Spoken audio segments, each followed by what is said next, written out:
Never changed my name, nah. It sounds and has always been that way. A good name. Who I am. What Tom Hanks said about Samantha Lewis will shock you. Tom has kept his personal life private, but times have changed. Therefore, at 69, the Hollywood actor revealed a surprise. His true feelings for Samantha Lewis. What did he say about her? How unsettling is this news about his marriage? Tom's heartfelt confession devastated Hollywood's marriage. Tom Hanks, passion found. Tom, born July 9, 1956, in Concord, California, never had a warm, stable household where his father could provide or have as many holidays as he desired. His father, Amos Hanks, was a traveling cook across the U.S. with his culinary skills and making a living. He was like his mother, who struggled to find her place in the world and missed out on everything nice. Tom's childhood was marked by emotional turmoil, especially when his parents divorced in 1960. Financial security was rare. The boy was 4, is already suffering from familial breakdown. As a minor, he had little choice but to obey his parents. His father picked him up with his older siblings Sandra and Larry, and they struggled together, going from gig to gig and kitchen to make ends meet. Was it enough? Definitely not. Tom's father wasn't a quitter and wouldn't raise his kids that way. He saw Tom's potential early. Tom adored performing arts, where he could be someone else. Someone different from the emotionally shattered 4-year-old who witnessed his parents separate in an icy standoff that drowned him for years. Check it out. I think I should. It left him longing for stability ever since. Geek and shy, Hank could never fit in anywhere, no matter how hard he tried. He also made ridiculous film strip comments. He avoided difficulty in school since it was the only place he could plan his future without distractions from home. Hank needed to organize his life as he grew up. Like a storm's wind, his career was coming. Life was falling like an avalanche from the mountain summit, and he had to decide whether to die in the snow or survive. He eventually followed his goal of working in theater, not his father's cooking. Was his choice successful? Chooses. Young Tom Hanks was an ideal man. He was attractive with blue eyes and a gazelle-like build, making him a good athlete. As much as he loved playing halfback in college football with hopes of winning a Heisman Trophy, he preferred theater, watching a play unfold, line deliveries in eoms, like Shakespeare, or in trochees for different effects. Something about it fascinated him. He persevered and studied theater at Chabot College in Hayward, California, before moving to California State University, Sacramento. Tom attended acting classes seriously, but he wanted more than book knowledge. He became one of Sacramento's most renowned dropouts in 1976, a year after joining the institution, because he desired something more practical. Tom had too much life experience to doubt himself, even when his explanations appeared impracticable. After meeting Institute director Vincent Dowling, he interned at Grand Lakes Theater Festival in Cleveland, Ohio.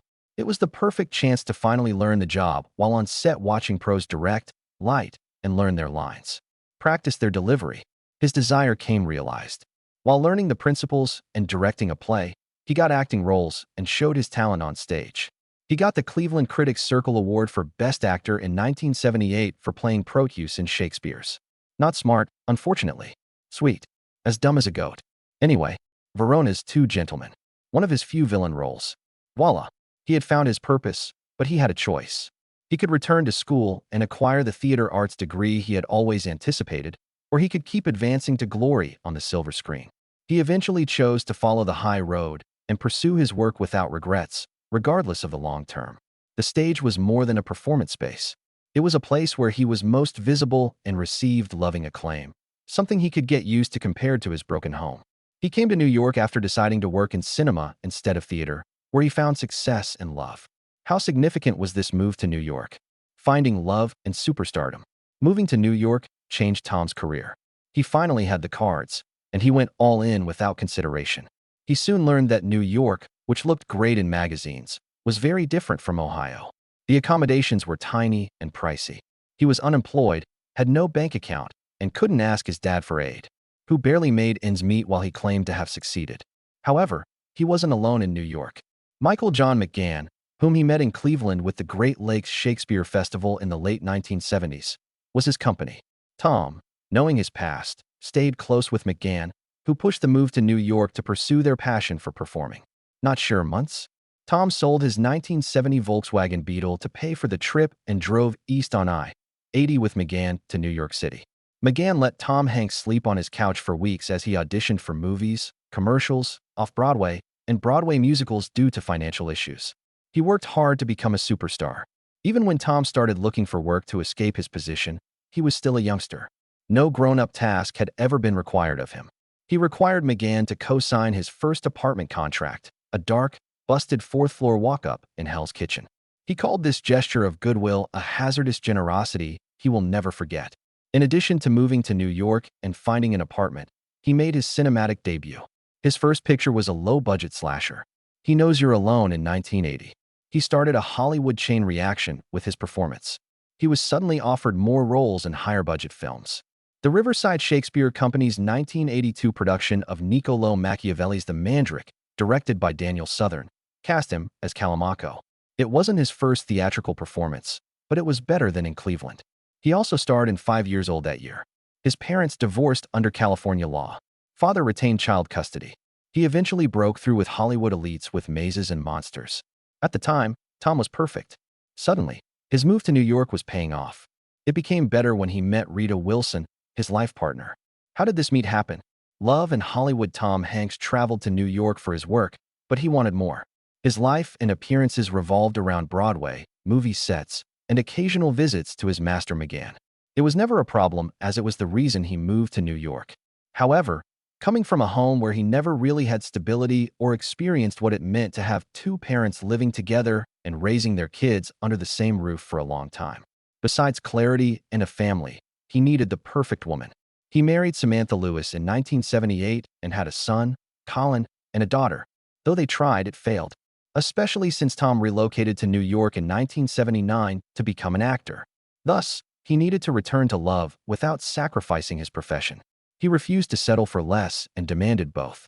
He believed his hard work deserved that, therefore he sought it. His pursuit had seemed futile for some time, until in 1981, two of his most important priorities aligned. Tom Hanks was called in 1981 to audition for the ABC television show Bosom Buddies, where he and Peter Scolari played a pair of young advertising men forced to dress as women to live in an inexpensive all-female hotel. He also saw Rita Wilson, a lovely actress who had a guest role as Cindy in episode 2 of the sitcom, while he was on set. After looking at each other, they felt an instant connection and agreed to be friends to see where it went. While Tom Hanks maintained his ABC show, Rita had a new project, so they seldom saw each other enough to rekindle their fires. Their brief acquaintance soon led to allegations of them covertly dating while Tom was with Samantha Lewis, his first wife. After Tom and Samantha's marriage ended in 1987, Tom and Rita openly announced their romance. How far did their relationship go? Wilson and Rita, power couple. David Beckham and Victoria Beckham and Prince Harry and Duchess Meghan Markle are famous power couples, but Tom Hanks and Rita Wilson were too. Did that. And still doing it. The pair had to struggle for their rights for years, fearing public and media criticism.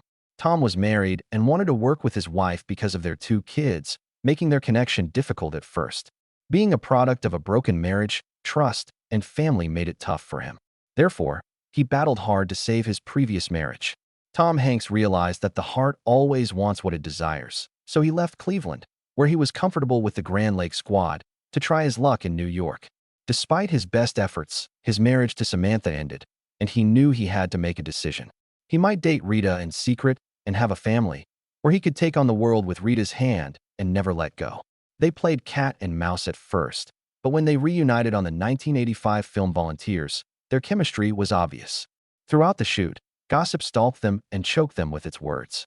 Was too little, too late to contemplate telling a white lie about their connection. Tom, together with Rita, chose the latter, revealing that they were together and planning to marry. They committed and married less than 2 years after coming out publicly in 1986. Okay, so on April 30th, 1988, a year after his divorce from Samantha, I apply it where I look. Tom married Rita. Before their marriage, Tom discreetly converted to her Greek Orthodox faith, a contrast to his Mormon and Catholic upbringing. Things we love? Chester, Chet, and Truman Hanks were their children after their marriage. Chet was into showbiz like his dad. He focused on music and acting. He had recurring appearances in Empire and Shameless after dropping a rap album in 2011. How did this power couple continue their jobs when their union was criticized? The Hanks machine moves it. Since Tom Hanks had primary custody of the children, Their marriage impacted their family dynamics. Tom had finally found stability, a consistent income, and a well-known name. He naturally obtained primary custody of the children. The media quickly slandered Tom Hanks and Rita, portraying them as the strong couple who separated Samantha, a mother, from her children. As feared, the setup wasn't flawless, but Tom Hanks and Rita were utilized as the unapologetic faces of the affluent bourgeoisie, taking over because they could. While the conversations festered, Tom and Rita, the power couple, focused on their careers and kids to tune out the outside noise and stay together. The pair always expected trouble, especially Tom Hanks, who met Rita after being married with children. "I imagined I'd have to change when I married Rita," Tom added. "I won't deny that fate brought us together, but our love isn't mystical as in movies." Tom realized that their relationship was as strong as ever. Even when marriage seems hopeless, they know that they'll support one another through anything. That's how the lovers thought and never changed. However, Tom's ex-wife Samantha Lewis died of bone cancer, worsening things. Tom struggled with her passing, but he rarely spoke about her like he does about his new marriage to Rita. 23 years after her death, their daughter, a Hanks, wrote a memoir of family and the open road, revealing the couple's true bond. "My dad was scarred by his childhood, divorce, and constant change of step-parents and step-siblings," he said. "My parents' relationship was like two hurt kids digging out of a well." Sources close to the Hanks family said autobiographical quotes threatened his marriage and the oneness of his family behind the scenes, with grief and regrets replacing the tranquility. Despite that, Tom was willing to reassure Rita Wilson how he felt about her behind the scenes, keeping the ship afloat and preventing his family from capitulating to the foolish media uprising. How far will Tom go to save his family? Keep it together. Tom Hanks, who worked in the media all his life, knows a thing or two about being the focus of a reporter's grunt labor and having to come up with phrases like allegedly to keep the ruse going. So he spoke up about his ex-wife. If his past ghost was going to keep his future at risk, he was ready to kill it with one strike. Tom Hanks' destitute family was torn apart before he was 5, as is well known. Samantha Lewis was different. She struggled as much as anyone else. She was reportedly raised by a physically and mentally abusive mother who kept her on her toes. Samantha changed her name from Susan Dillingham for a good cause. Tom and she met in Sacramento while studying theater. I suppose growing up in these circumstances created a sense of. Since then, they've been sparking. Colin, their first child, was born in 1977 after falling in love. Tom Hanks was 21. They had a difficult existence, growing up with little affection and striving to make it. Samantha played a waitress in the sitcom Blossom Bubble, but she preferred to stay in the background due to her childhood trauma. After a long silence, Tom finally spoke about their relationship, revealing a lot of grief and remorse that had been buried in his old heart. Tom said, "A failed marriage sentenced my kids to my feelings at their age. I was too insecure and young to marry. My son Colin was 2 when I married for the first time at 23. I wasn't ready for such obligations." He realized he was the problem in his marriage and that Samantha was probably his only lady. Because of their shared experience, she understood him and was willing to step out of the spotlight if it meant helping him succeed. This was a memoir-triggered guilt release. Who would have believed a memoir could affect a private 69-year-old? While Tom's confessions portrayed Samantha positively and gave her kids closure because they came from him, sources believe he also had to find a way to make 68-year-old Rita happy enough to know that his comments on Samantha being his only one were meant to reflect his struggles and need for a familiar anchor. Has he satisfied her? Love and hardship. Tom Hanks has recently talked about Samantha in ways he never has before the biography, but insiders close to them say stories about his love life with Rita going sour are untrue. Tom's comments were ridiculed by others who didn't comprehend the depth of his marriage to Rita, but the couple had previously been through too much to be fazed by basic truths at 68 and 69. Their relationship always went beyond physical attraction. Tom thinks their relationship worked because of timing, maturity, and a desire to be intimate. Tom Hanks disclosed that he acquired type 2 diabetes due to genes and unhealthy lifestyle choices. He openly admitted his family's background. Despite knowing these secrets, he ate anything he wanted while bored. Although Rita didn't see it coming or that he would drop the bombshell in the interview, she supported him, discussing how much they had eliminated sugar and found time to exercise despite their busy schedule. While she loved him, he did too. Tom supported her throughout her life. Her invasive lobular carcinoma, a higher-than-average breast cancer in women, would be ideal. Tom stood by, watching her suffer and trying to comfort her. Tom, Rita's husband, and her close relatives and friends supported her through breast cancer. Tom's comment on Samantha as a result of the memoir may have sounded like a choice, but his head and heart have always been with Rita Wilson. Do you think Tom Hanks shouldn't have discussed his feelings about his broken marriage with Samantha after over 3 decades? Could his confession ruin his perfect family?